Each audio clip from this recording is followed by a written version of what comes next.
সূরার পেছনে একটা না একটা কাহিনী আছে। আল্লাহ রাব্বুল আলামিন কোরআন শরীফকে এরকম লিখে তার নবীর কাছে পাঠিয়ে দিয়েছেন এরকম না। আমার নবীর 23 বছরের দাওয়াতি জীবনে যখন যেটুকু প্রয়োজন হয়েছে আল্লাহ ফেরেশতা পাঠিয়ে তার নবীকে সেটুকু জানিয়ে দিয়েছেন। এটি কেন হয়েছে?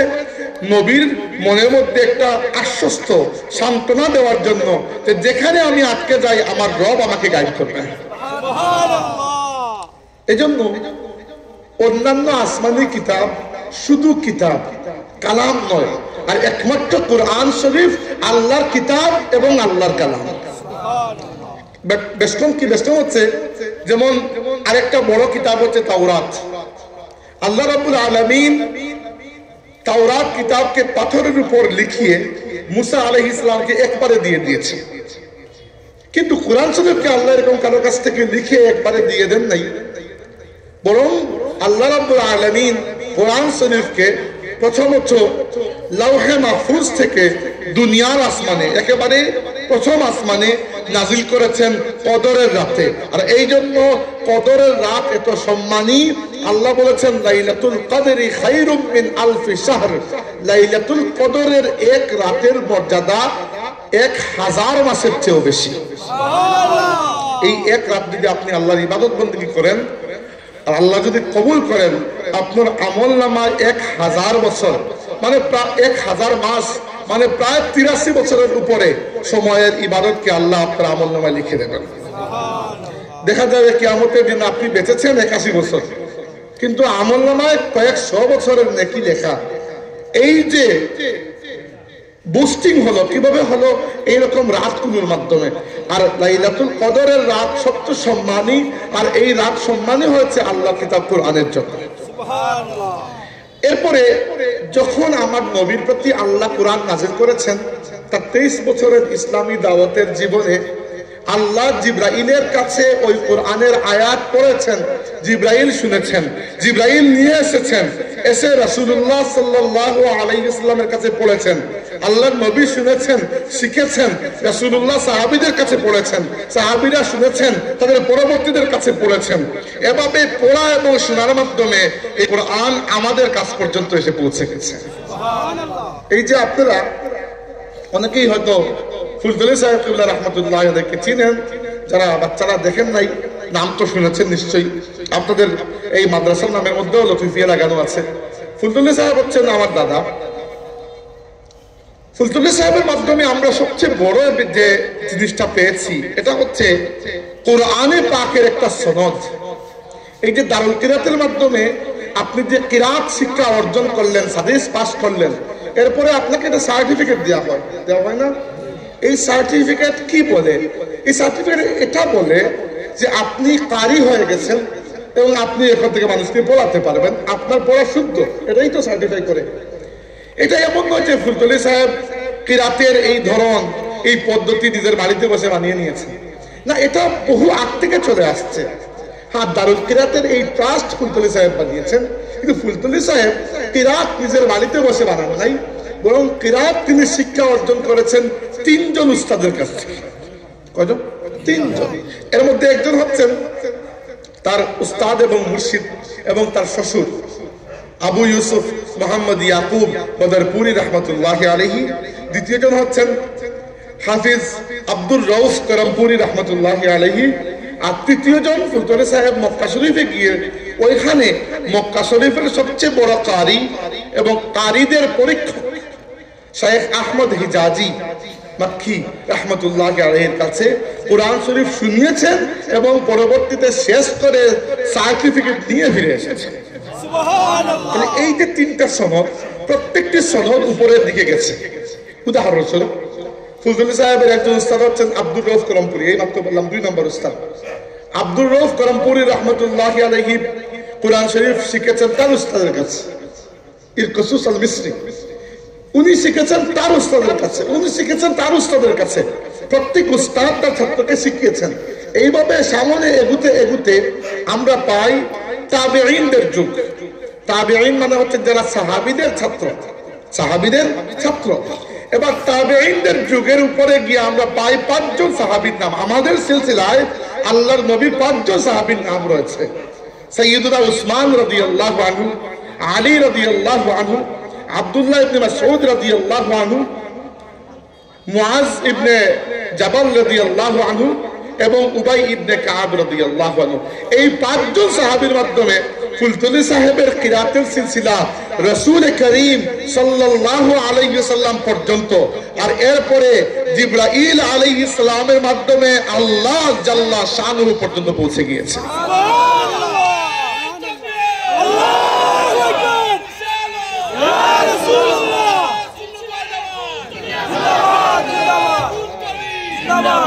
অতএব আমরা যে কিরাত পড়ছি, আপনি মনে করবেন না যে এই কিরাতের সনদ শুধুমাত্র ফুলতলি থেকে আসছে, না।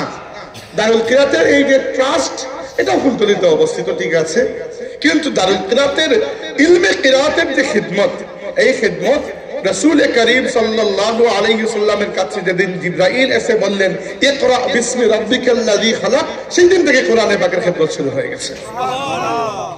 তো হাজিরিন, আরেকটি বিষয় বলতে চাই, হিফজের ছাত্ররা বিশেষ করে শুনে রাখো ভাইয়েরা, আমিও হাফেজে কোরআন 2005 সালে আমি হিফজ করেছিলাম, এবং হিফজ করার সময় অনেক কষ্টর সম্মুখীন হতে হয়, এবং হিফজ মাদ্রাসায়ও আপনাদেরকে অনেক শাসনের মধ্যে থাকতে হবে, আর শয়তানের ধোঁকা, শয়তানের ওয়াসওয়াসা ওই সময় বেশি থাকে।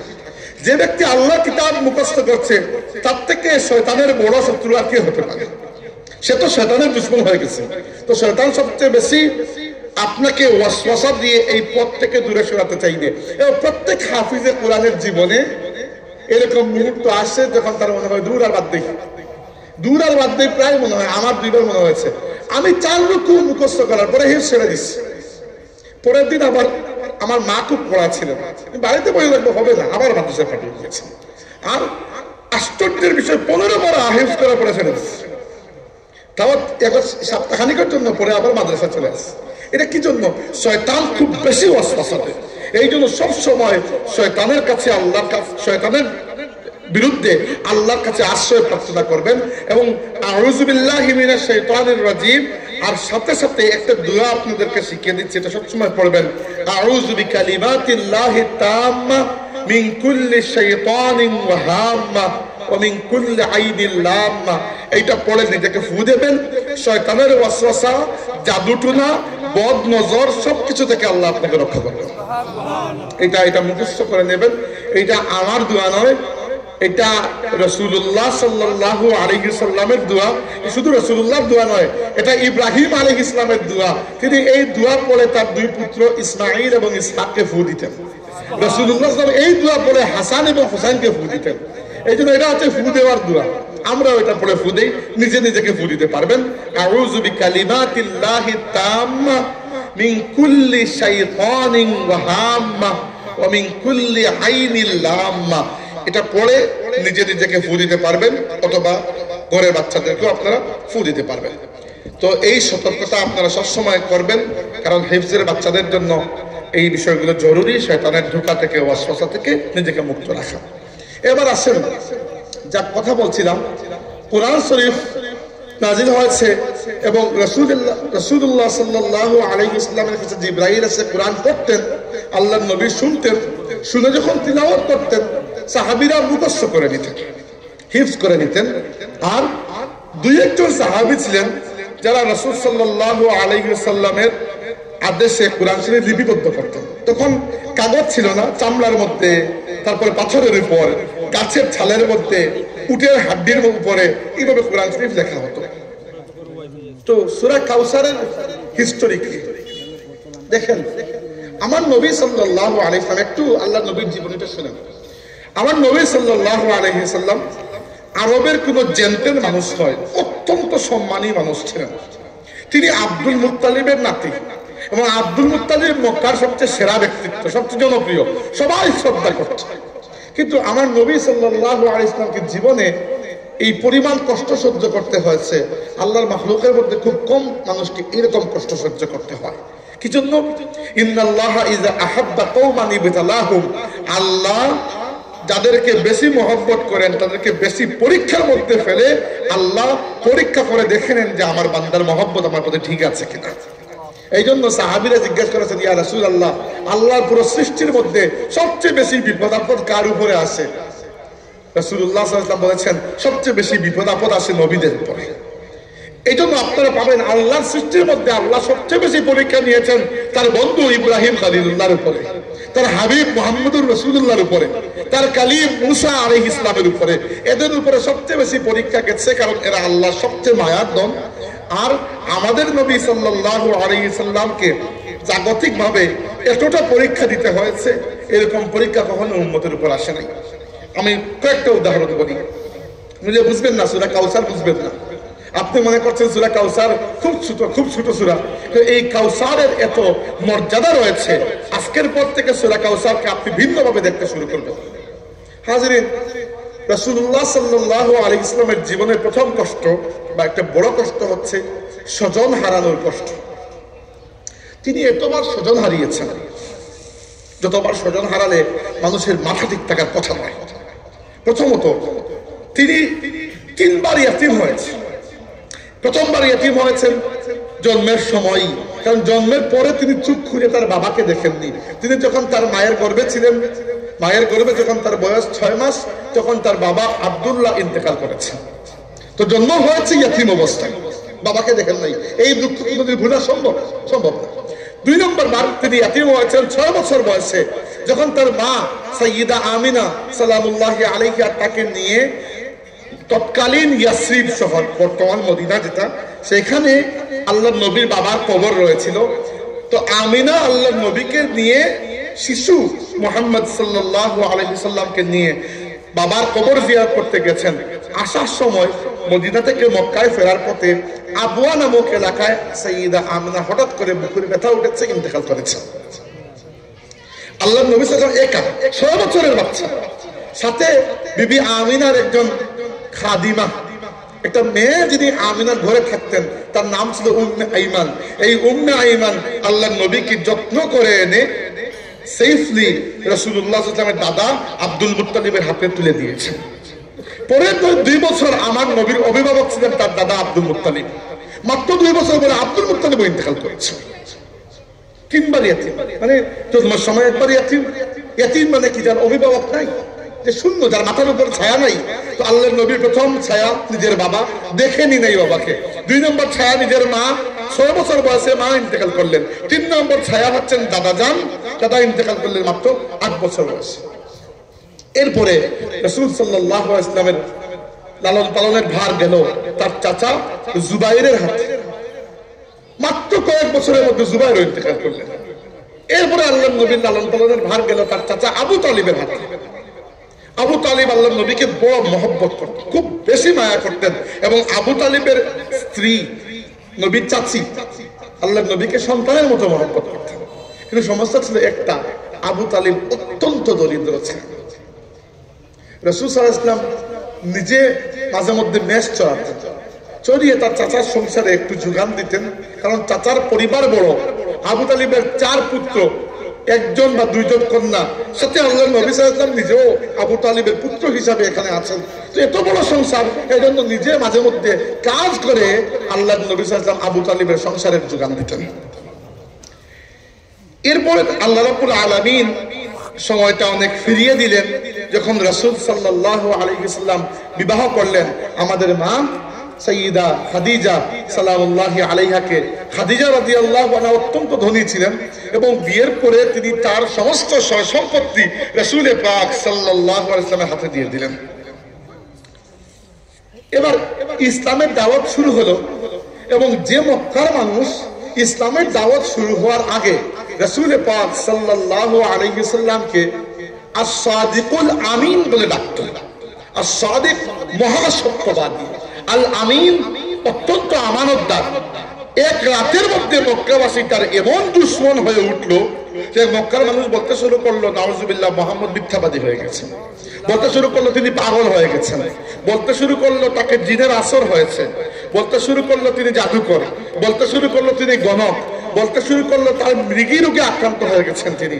এইভাবে নানান অপবাদ আল্লাহ নবীকে দেওয়া শুরু করলো। যেই মাত্র তিনি ইসলামের দাওয়াত শুরু করেছেন। এর আগ পর্যন্ত মক্কাবাসী কোনোদিনও আমার নবীর উপর মিথ্যা কথা বলার অভিযোগ লাগাতে পারে নাই, কারণ সবাই জানতো, আবু জাহেল জানতো মুহাম্মদ সাল্লাল্লাহু আলাইহি ওয়াসাল্লাম কোনোদিনও মিথ্যা বলেন না, কোনোদিনও না। তো ইসলামের দাওয়াত শুরু হওয়ার আগে আল্লাহ নবী সাল্লাল্লাহু আলাইহি সাল্লামের পারিবারিক অবস্থাটা অনেক সুন্দর, ভালো ছিল। খাদিজা রাদিয়াল্লাহু আনহার মাধ্যমে আল্লাহ তাকে সন্তান দিয়েছিলেন। কয়জন সন্তান ছিলেন আমাদের নবীর? 7 জন। এগুলো জানতে হবে, মনে রাখবেন। 7 জন, 4 কন্যা, মানে 4 মেয়ে, 3 ছেলে। 4 মেয়ের নাম হচ্ছে জাইনাব, রুকাইয়া, উম্মে কুলসুম এবং ফাতিমা। নিজেদের ঘরের মেয়েদেরকে নাম রাখবেন, এই নামগুলো রাখবেন, এগুলো আল্লাহ নবীর মেয়েদের নাম। জাইনাব, রুকাইয়া, উম্মে কুলসুম, ফাতিমা, এই 4 মেয়ে। আর 3 ছেলে, কাসিম, আব্দুল্লাহ এবং ইব্রাহিম। একমাত্র ইব্রাহিমের মা অন্যজন, বাকি সবার মা হচ্ছেন খাদিজা রাদিয়াল্লাহু আনহা। আর ইব্রাহিমের মা হচ্ছেন আমাদের নবীর আরেকজন বিবি, আরেকজন স্ত্রী মারিয়া রাদিয়াল্লাহু আনহা। তো এখন চিন্তা করেন, রাসূল সাল্লাল্লাহু আলাইহি সাল্লাম যখন ইসলামের দাওয়াত শুরু করেছেন, আল্লাহর নবীর সমর্থক শক্তি বলতে মাত্র 2 জন। ঘরের বাইরে চাচা আবু তালিব, মক্কাবাসীর সব অত্যাচার থেকে আবু তালিব আল্লাহ নবীকে প্রোটেকশন দিয়ে রেখেছেন। আবু তালিব ইসলাম কবুল করেন না, কিন্তু আবু তালিবকে অন্য কাফিরদের সাথে মিলাবেন না। আবু তালিব ইসলাম এবং আমার নবীর যে খেদমত করেছেন এটা অন্য কেউ করে নাই।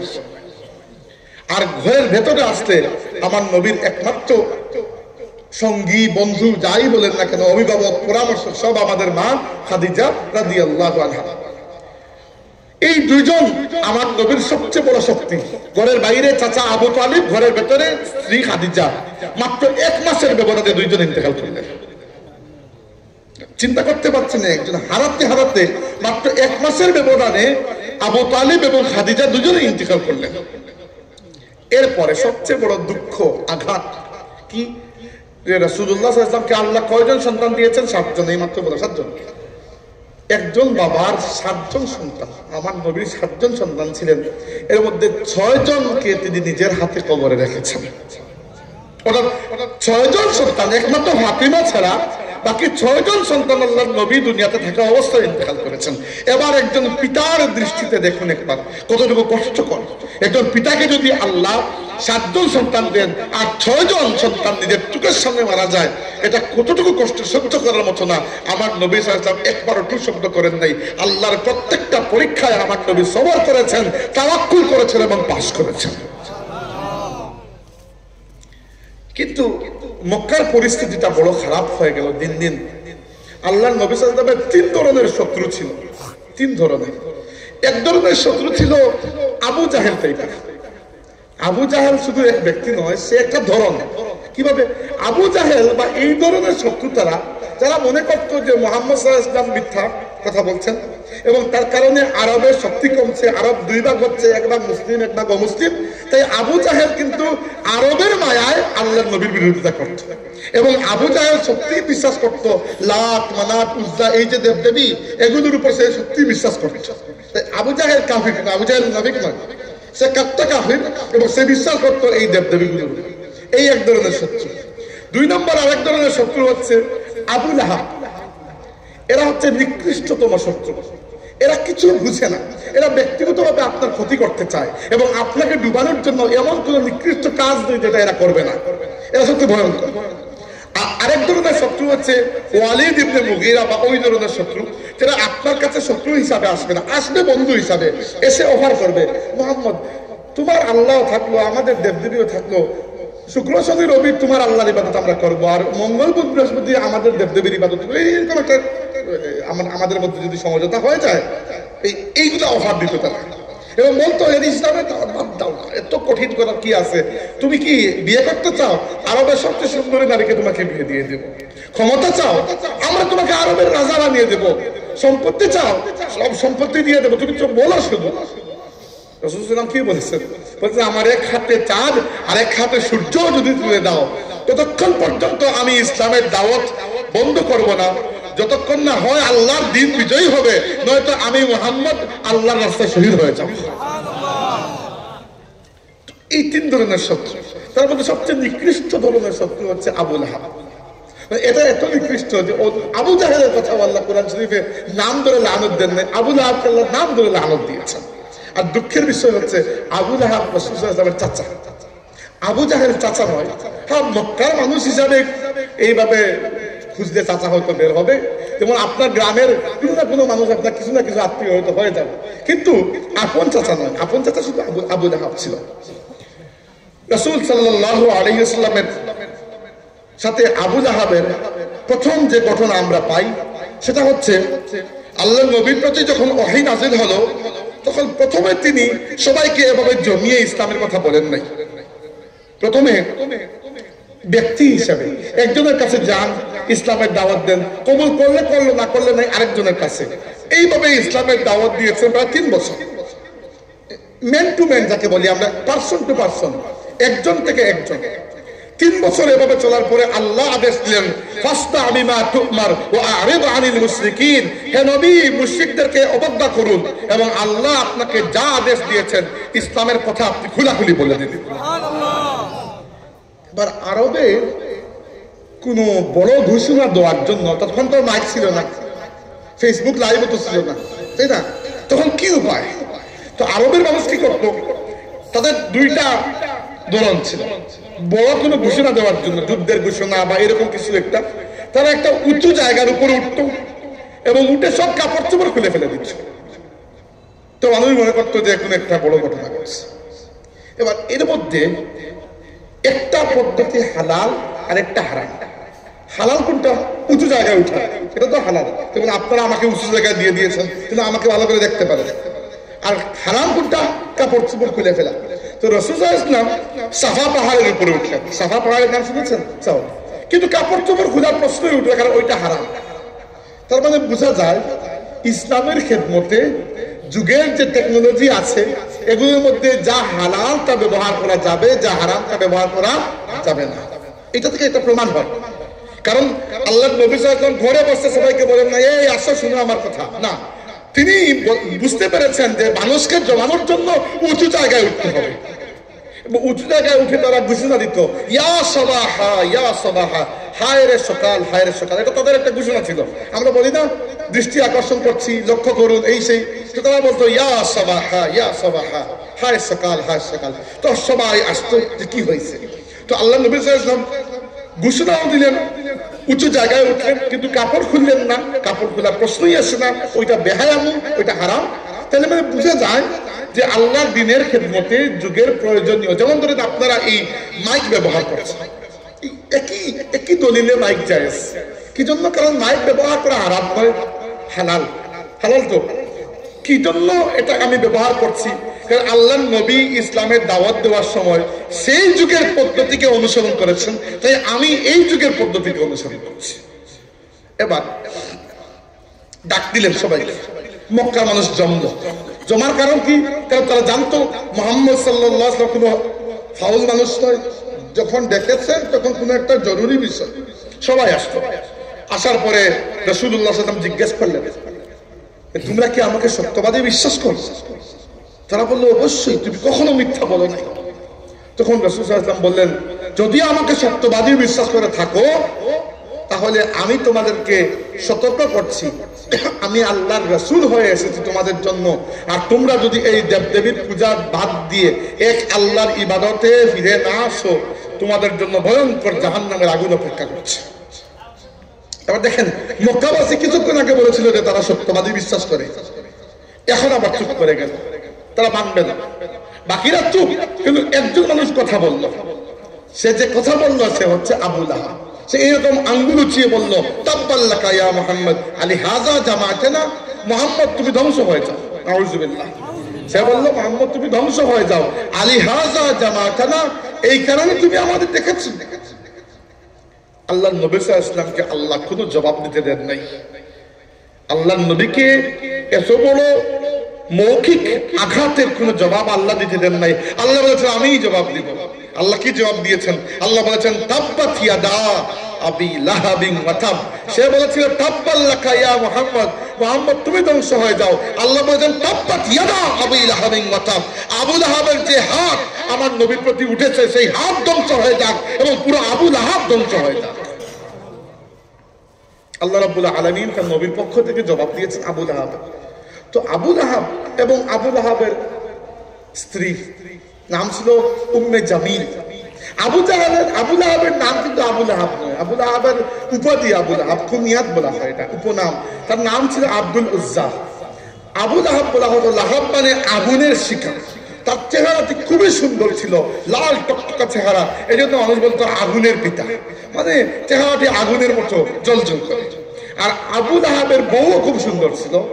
আবু লাহাবের বউয়ের নাম ছিল হিন্দ, কিন্তু মানুষ ডাকতো উম্মে জামিল, মানে সুন্দরের মা, মানে এত সুন্দর। এই জন্য মক্কার তারা ছিল সেলিব্রিটি।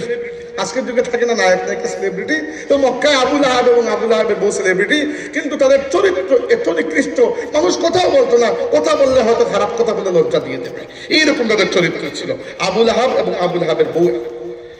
আর দুঃখজনক ঘটনা হচ্ছে, আবু লাহাব, এই সূরা থেকে আসছি, রাসূল সাল্লাল্লাহু আলাইহি সাল্লামের 2 নম্বর পুত্র আব্দুল্লাহ যখন মারা গেলেন, আল্লাহর নবী তখনও মক্কায়। এবং দুঃখজনক ভাবে যেখানে আমার নবী সাল্লাল্লাহু আলাইহি সাল্লামের ঘর, আমার নবী এবং খাদিজার ঘর, ঠিক পাশেই আবু লাহাবের ঘর। এমনকি দেয়াল একটাই। তৎকালীন যুগে তার এত লাক্সারি ছিল না যে আপনি আলাদা করে বিশাল প্রাসাদ বানাবেন। তো এই 10 ফুট বাই 12 ফুটের ঘর, তো আল্লাহর নবীর ঘর আর আবু লাহাবের ঘর পাশাপাশি, চাচাবাতি যেত, এই জন্য পাশাপাশি। তো আব্দুল্লাহ ইন্তেকাল করার পরে তখনও আল্লাহর নবীর আর কোনো পুত্র সন্তান নাই। কাসিম আগে জন্ম হয়েছিল, আগেই মারা গেছেন। 2 নম্বর আব্দুল্লাহ জন্মগ্রহণ করেছেন, তিনিও মারা গেছেন। 3 নম্বর পুত্র এখনো জন্ম নেন নাই। তো আল্লাহর নবীর তখন কোনো পুত্র সন্তান নাই, 2জনই মারা গেছেন।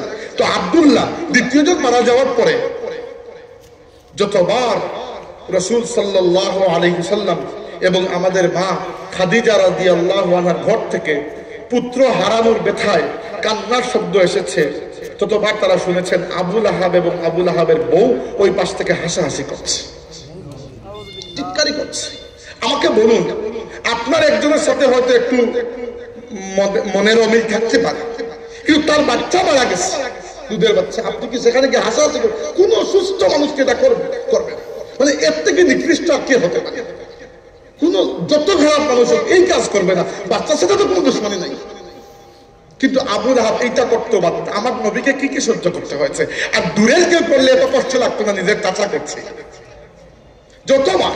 এমনকি মক্কার কয়েকজন মানুষ, এর মধ্যে একজনের নাম ছিল আল আস ইবনে ওয়াইল, আরেকজন অন্যরা আবু লাহাবের বউ সম্ভবত ছিল, এরা মক্কায় আনন্দ মিছিল বের করেছে এবং মিছিলের স্লোগান দিয়েছে কাদ বুতিরা মুহাম্মদ, কাদ বুতিরা মুহাম্মদ, মুহাম্মদ নির্বংশ হয়ে গেছেন, মুহাম্মদের নাম নেওয়ার মতো আর কেউ থাকে না।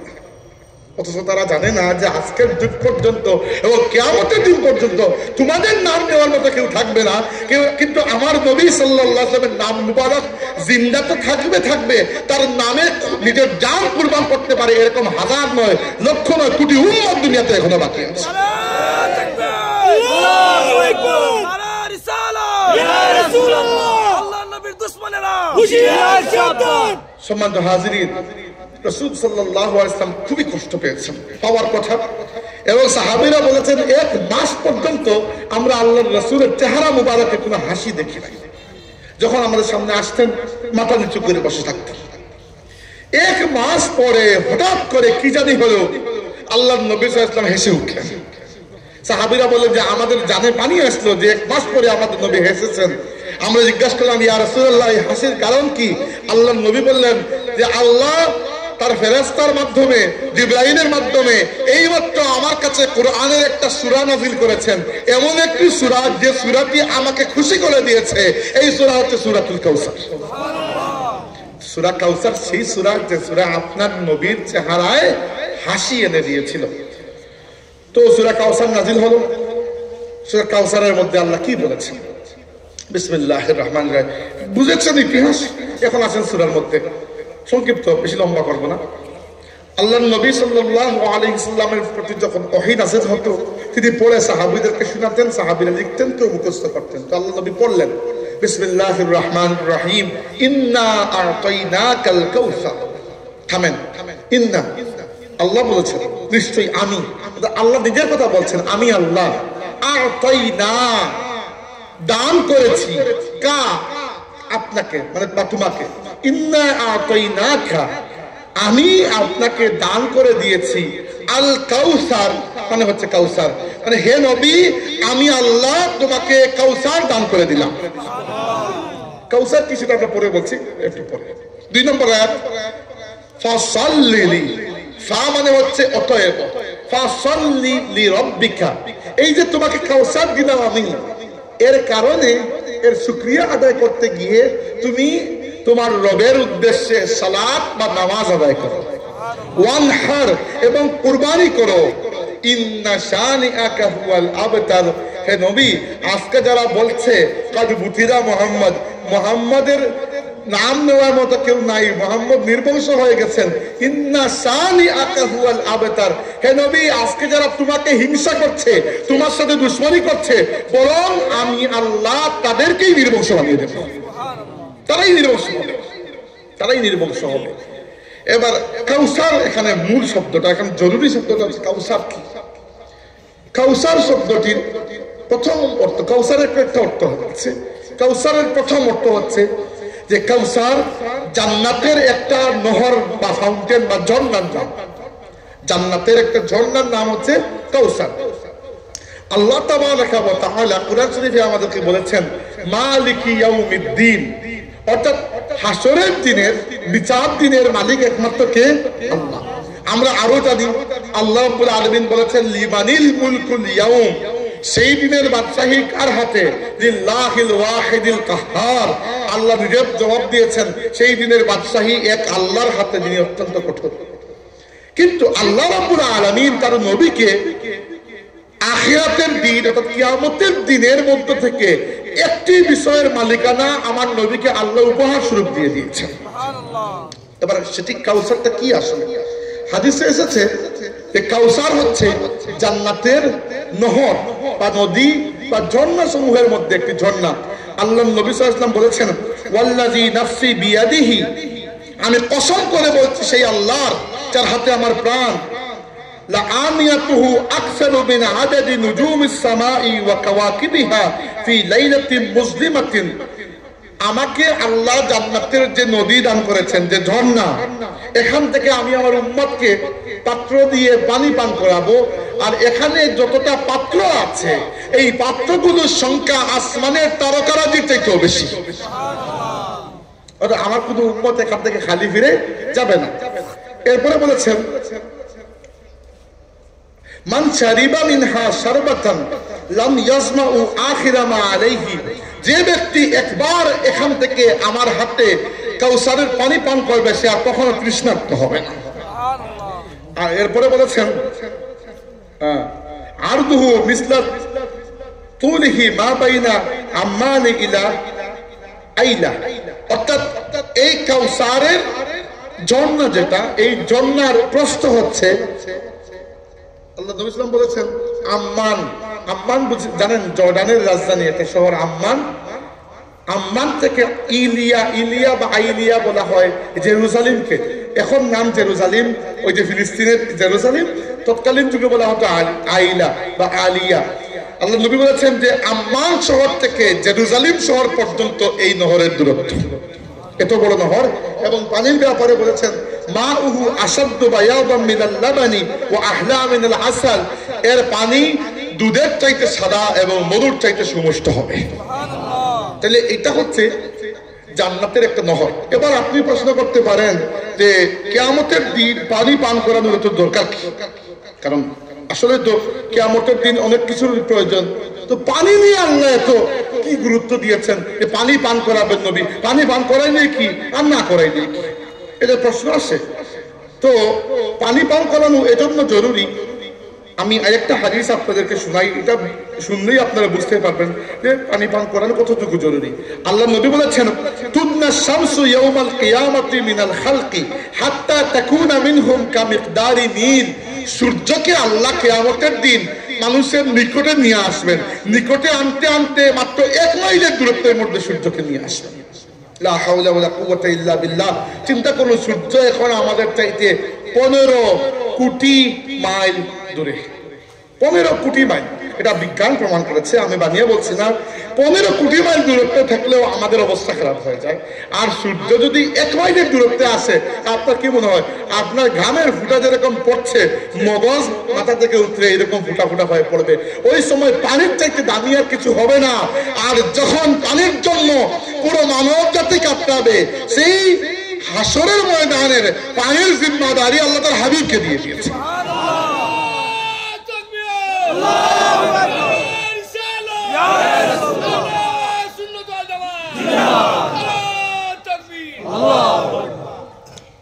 সম্মানিত হাজিরিন, এই যে পানির জিম্মাদারি, এটা শুধু জিম্মাদারি নয়, বলি মালিকানা। আরেকটা কথা বলি, হঠাৎ করে মনে হয়ে গেল, রাসূল সাল্লাল্লাহু আলাইহি ওয়াসাল্লাম মেরাজে গেছেন। উলামায়ে কেরামের মতে রজব মাসে মেরাজ হওয়ার সম্ভাবনা হচ্ছে বেশি। হ্যাঁ, কেউ কেউ ইখতিলাফও করেছেন, কিন্তু রজব মাসে আমভাবে আমরা মনে করি রজব মাসেই মেরাজের একটা জার্নি হয়েছিল আল্লাহর নবী। তো মেরাজে আল্লাহ নবী গেছেন সশরীরে, স্বপ্নের মধ্যে যান নাই, সশরীরেই গেছেন, এটা তার মুআজিজা। এবং মেরাজে সাথে ছিলেন কে? ফেরেশতা জিবরাইল, জানেন তো এটা। তো জিবরাইল কোন জায়গায় আল্লাহ নবীর থেকে আলাদা হলেন? সিদরাতুল মুনতাহা। সিদরাতুল মুনতাহা মানে কি? সিদরাত মানে কি? বড়ই গাছ, বড়ই গেছেন। আর মুনতাহা মানে সর্বশেষ প্রান্ত। আল্লাহর সৃষ্টির সর্বশেষ প্রান্ত হচ্ছে সিদরাতুল মুনতাহা। এরপরে আল্লাহর সৃষ্টি আর নাই, এরপরে আল্লাহ জাল্লাল্লাহু আলা। কিভাবে? সেটা আল্লাহর সাথে। জিবরাইল এইপরে গিয়ে বলেছেন, ইয়া রাসূলুল্লাহ, এরপরে আমি যেতে পারবো না। তো আল্লাহ নবী জিজ্ঞেস করেছেন, আহাযা ইয়াতরুকুল খালিল খালিলাহু, এইভাবে তুমি বন্ধু হয়ে আমাকে ছেড়ে দেবে? জিবরাইল বলেছেন, ইয়া রাসূলুল্লাহ, এরপরে আর আপনার আল্লাহ জানেন আর আপনি জানেন, কিভাবে যাবেন? আমার অনুমতি এতটুকুই। হাদিসে এসেছে, ফাদানাল জাব্বারু রাব্বুল ইজ্জাতি ফাতাদাল্লা ফাকানা কাবা কাউসাইনি আও আদনা, যে আল্লাহ রাব্বুল আলামিন এগিয়ে তার নবীকে তার নিকটে নিয়ে গেলেন। তো সিদরাতুল মুনতাহা যাওয়ার পরে আল্লাহ নবী দেখেছেন সিদরাতুল মুনতাহা আল্লাহর সৃষ্টির সবচেয়ে সুন্দর। এই গাছের সৌন্দর্য আল্লাহ নবী বলেছেন, আল্লাহর পুরো মাখলুকাতের মধ্যে এর চেয়ে সুন্দর আর কিছু নাই। আল্লাহ তার রহমত কুদরত দিয়ে তাকে সাজিয়েছেন। এবং এই সিদরাতুল মুনতাহা থেকে 4টা নদী প্রবাহিত হয়েছে। কয়টা? 4টা। 2টাকে আল্লাহ কুদরতি ভাবে দুনিয়াতে পাঠিয়ে দিয়েছে, আর 2টা জান্নাতে পাঠিয়ে দিয়েছে। দুনিয়াতে যে 2টাকে পাঠিয়েছেন, একটা হাদিসে এসেছে, প্রথমটা হচ্ছে আল নীল, 2 নম্বরটা আল ফোরাত। নীল, নীলনদ কোন দেশে? মিশর। শুধু মিশর না, আফ্রিকার প্রায় 10টা দেশের উপর দিয়ে নীলনদ যায়। আমি নীলনদ দেখেছি, আমার সৌভাগ্য হয়েছে, আমি মিশরে ছিলাম কয়েকদিন। নীলনদ বলতে ওটার পানি যে নীল এরকম না, পানি আমাদের সুরমা নদীর মতোই, এটার নাম নীল, নাম হচ্ছে নীল।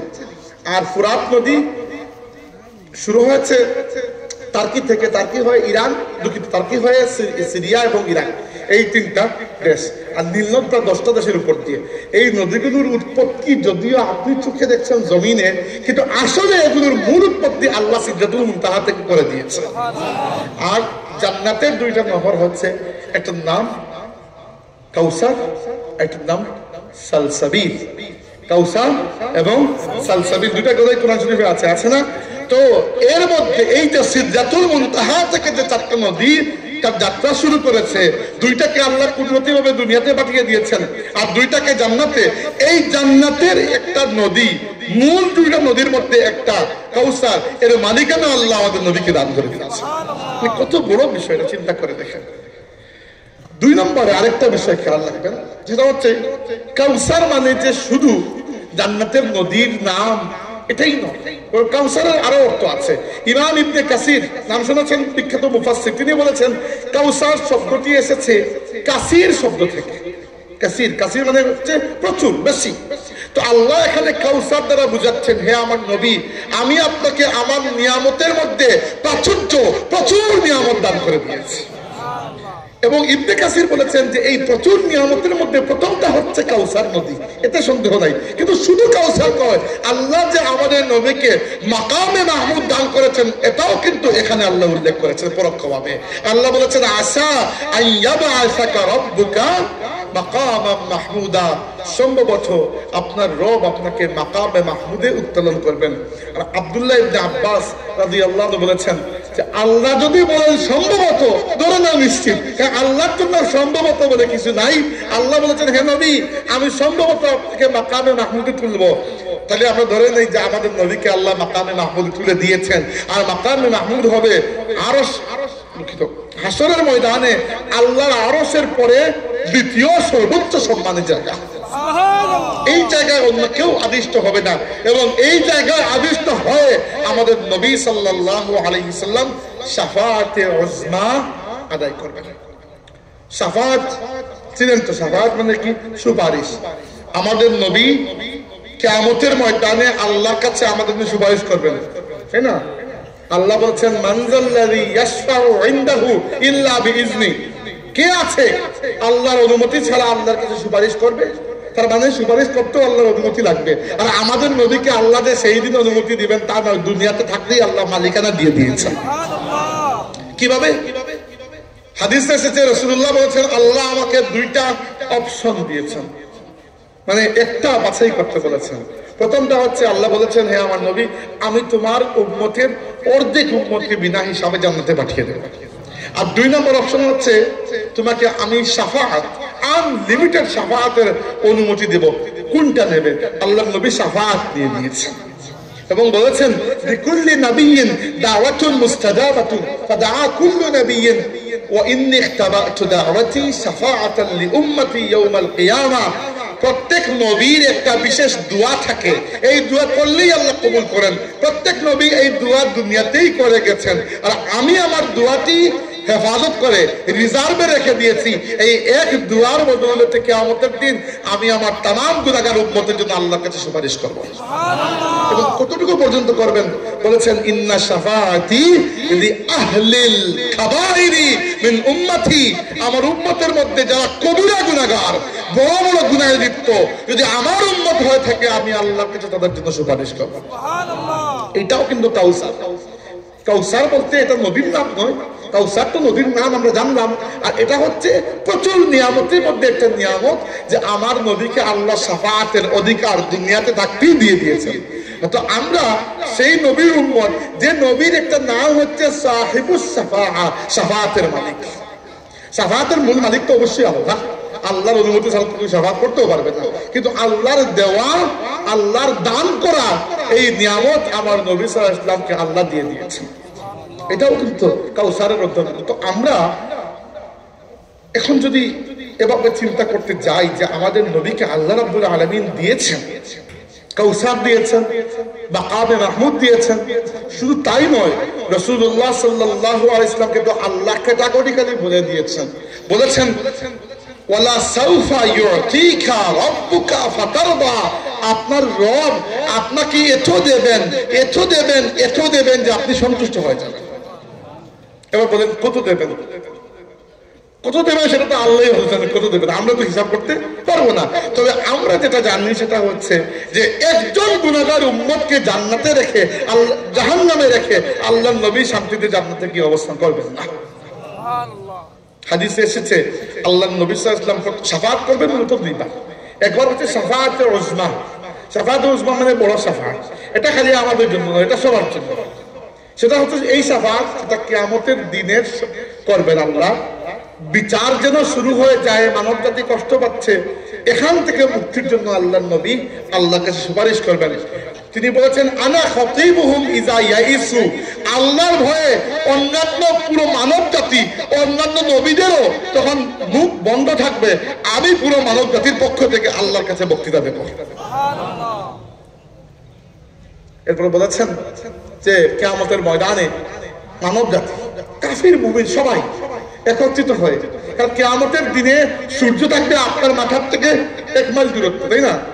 আর এরকম 24 ঘন্টার দিন নয় যে কোনো মতে পার হয়ে যাবে। কিয়ামতের দিনের লেন্থ হচ্ছে 50,000 বছর দুনিয়ার হিসাবে, 50,000 বছর দুনিয়ার হিসাবে। আপনি থাকতে পারবেন না। এর মধ্যে কি মুসিবত!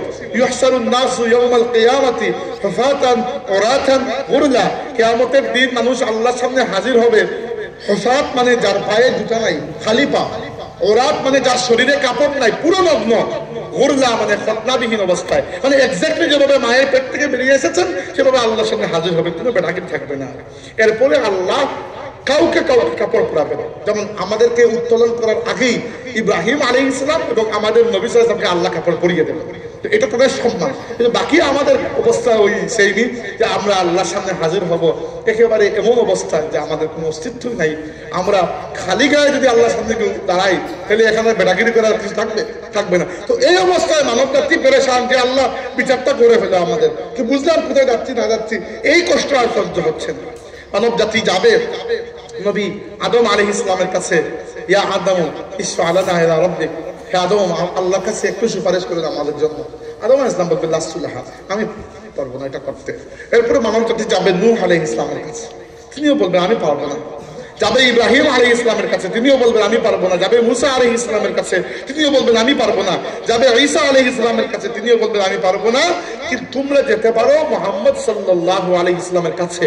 দুনিয়াতে আদম থেকে নিয়ে কিয়ামত পর্যন্ত যত মানুষ আল্লাহ সৃষ্টি করেছেন, মুমিন হোক কাফির হোক, যারা আমার নবীকে মেনেছে দুনিয়াতে, যারা মানে নাই, সবাই ভিখারির বেশে আমার নবীর কাছে গিয়ে দাঁড়িয়ে বলবে ইয়া রাসূলুল্লাহ ইশফা লানা ইলা রাব্বিক, ইয়া রাসূলুল্লাহ আপনার রবের কাছে আমাদের জন্য একটু সুপারিশ করুন। আমাদের নবী তাড়িয়ে দেবেন না, বলবেন আনা লাহা, আমি এই কাজের জন্য ফিক্সড, তোমরা ঠিক জায়গায় এসেছো। ফাআস্তাযিনু রব্বি, আমি আমার রবের কাছে অনুমতি চাইবো যে আল্লাহ কিছু বলতে চাই। ফাযিননি, আল্লাহ আমাকে অনুমতি দেবেন। এবং আহমাদুহু বিতিলকাল মাহামিদি ওয়া খারু লাহু সাজিদা, আমি আল্লাহর এমন প্রশংসা করব, এমন হামদ গাইব, এবং হামদ গাইতে গাইতে আল্লাহর আরশের সামনে সিজদায় পড়ে যাব। সিজদায় পড়ে যাওয়ার পরে আল্লাহ বলবেন ইয়া মুহাম্মদ ইরফা রাসাক কুল তুসমা ইশফা তুশাফা, হে মুহাম্মদ মাথা উত্তোলন করুন, বলুন আমি আল্লাহ শুনবো, আর সুপারিশ করুন, আপনি যা সুপারিশ করবেন আজকে আমি আল্লাহ সব কবুল করে নেব। এটাকে বলা হয় শাফাআতে উজমা বা বড় শাফাআত। এটাকে বলতে পারেন আপনি জেনারেল শাফাআত, তাই না? আরেকটা হচ্ছে খাস শাফাআত। খাস বুঝেন, পারসন টু পারসন। এটা কার জন্য? এটা শুধু আপনার জন্য, মানে উম্মতের জন্য, এটা আর কারোর জন্য নয়। এটা তখন যখন পাল্লায় আপনার নেকি পরিমাপ করা হবে, আর যদি নেকির পাল্লা ভারী হয়ে যায় তাহলে তো আপনি এমনিতেই ব্যস্ত চলে যাবেন, আর তো আপনার কাহিনী করে লাগবে না। কিন্তু আমার মতো যদি কেউ গুনাহগার হয় তাহলে কি হবে? তো আমার মতো কেউ হইলে আল্লাহর নবীর শাফাআত থাকবে। তখন রাসূল সাল্লাল্লাহু আলাইহি সাল্লাম উম্মতের জন্য শাফাআত করবেন, এবং শুধু যে শাফাআত করবেন মিজানের কাছে, আল্লাহর কাছে তা নয়, বরং উম্মত যখন সর্বশেষ পথ অর্থাৎ পুল সিরাত পাড়ি দেবে, সিরাত বুঝেন তো, সিরাত পাড়ি দেবে, তখন আল্লাহর নবী দোয়া করবেন আল্লাহর কাছে আল্লাহুম্মা সাল্লিম, আল্লাহুম্মা সাল্লিম, হে আল্লাহ আমার উম্মতকে তুমি সালামত রাখো, আমার উম্মতকে তুমি সালামত রাখো। এরপরে যদি কেউ জাহান্নামে চলেও যায়, কোনো গুনাহগার তো জাহান্নামে চলে যাবে, তাই না? তখন রাসূল সাল্লাল্লাহু আলাইহি ওয়াসাল্লাম আল্লাহ রাব্বুল আলামিনের কাছে এসে বলবেন আল্লাহ আমার উম্মত জাহান্নামে কিছু বাকি আছে। আল্লাহ বলবেন যাও, তাদের আমল একেবারে খারাপ, বের করে নিয়ে আসো জাহান্নাম থেকে, ইমানদার হইলেই হবে। পরে দেখা যাবে এদেরকে বের করে আনার পরে কিছু মানুষ আছে যাদের চানার দ্বারা পরিমাণ ইমান এর থেকে কিছু না, মানে কোনো মতে ইমান টিকে আছে। তখন আচ্ছা আর 2 মিনিট, তখন আল্লাহ রাব্বুল আলামিন বলবেন যে যান গিয়ে আপনার উম্মতের মধ্যে যাদের কোনো মতে ইমানটা টিকে আছে এদেরকেও বের করে নিয়ে আসো। এরপরে দেখা যাবে একজন মানুষ যাদের ইমানটাও ঠিক মতো নাই, মানে কোনো মতে জীবনে একবার লা ইলাহা ইল্লাল্লাহ মুহাম্মাদুর রাসূলুল্লাহ বলেছে, আর কোনো নেক কাজ করে নাই। আল্লাহ নবী সাল্লাল্লাহু আলাইহি ওয়াসাল্লাম বলবেন আল্লাহকে, আল্লাহ বলবেন যান যাদের অন্তরের মধ্যে অর্ধেক পরিমাণে ইমান আছে এদেরকেও বের করে জান্নাতে নিয়ে আসো। তো এই সবই কাউসারের অন্তর্ভুক্ত। মানে আল্লাহ কি বুঝাচ্ছেন, আমি আপনার একটা পুত্র নিয়েছি, তো কি হয়েছে, এর বিনিময়ে আমি আপনাকে আল কাউসার দান করে দিয়েছি। আর এবার কাউসার কত বড় নিয়ামত তো বুঝতে পেরেছেন, তাই আল্লাহ বলেছেন নিয়ামতের শুকর আদায় করতে গিয়ে ফাসাল্লি লিরাব্বিকা ওয়ানহার, আপনি আপনার রবের উদ্দেশ্যে নামাজ আদায় করুন এবং কুরবানি করুন। কি বুঝলাম আমরা? যে কোনো বড় নিয়ামতের শুকরিয়া আদায় করার মাধ্যম দুইটা, একটা হচ্ছে নামাজ, নফল নামাজ অধিক হারে আদায় করা, আরেকটা হচ্ছে কুরবানি করা। আর যার ফরজ নামাজই ঠিক নাই তার নফল নামাজের আবার কি? ফরজ নামাজ আল্লাহর কাছে সবচেয়ে বান্দার প্রিয় ইবাদত হচ্ছে ফরজ নামাজ, মনে রাখবেন, যারা আমল নামায় নামাজ নাই তার জন্য বাকি কাউসার আর ওই ওয়াজ না কোনো খামোখা কোনো অর্থ নাই। প্রথমে নামাজ ঠিক করেন, পরে বাকি সব কিছু। ইন্না শানিআকা হুয়াল আবতার, আল্লাহ বলছেন যে আপনার বিরোধিতাকারী দুশমন যারা, হে নবী আপনার দুশমন যারা, এরাই হবে আবতার, মানে সন্তানহীন, বংশহীন, পুত্রহীন, নামহীন। আজকে আমাকে বলেন, আমার নবী সাল্লাল্লাহু আলাইহি ওয়াসাল্লামের কোনো পুত্র সন্তান দুনিয়াতে জীবিত ছিলেন না, বড় বয়স পান নাই, কিন্তু আমার নবীর নাম কি মিটে গেছে? দুনিয়ার যে জায়গায় যতবার আযান হচ্ছে আল্লাহর নাম আশহাদু আল্লা ইলাহা ইল্লাল্লাহ বলার সাথে সাথে মুয়াজ্জিন আমার নবীর নাম আশহাদু আন্না মুহাম্মাদুর রাসূলুল্লাহ উচ্চারণ করে যাচ্ছে। আর ওইদিকে আবু জাহেলের নাম নেওয়ার মতো কেউ বাকি আছে দুনিয়াতে? নাকি আবু লাহাব? যদি কেউ থাকেও সে কি বলবে যে আমি আবু জাহেলের আওলাদ? বাংলাদেশে কেউ বলবে যে আমি মীর জাফরের আওলাদ? বলবে না, এটা তো গালি।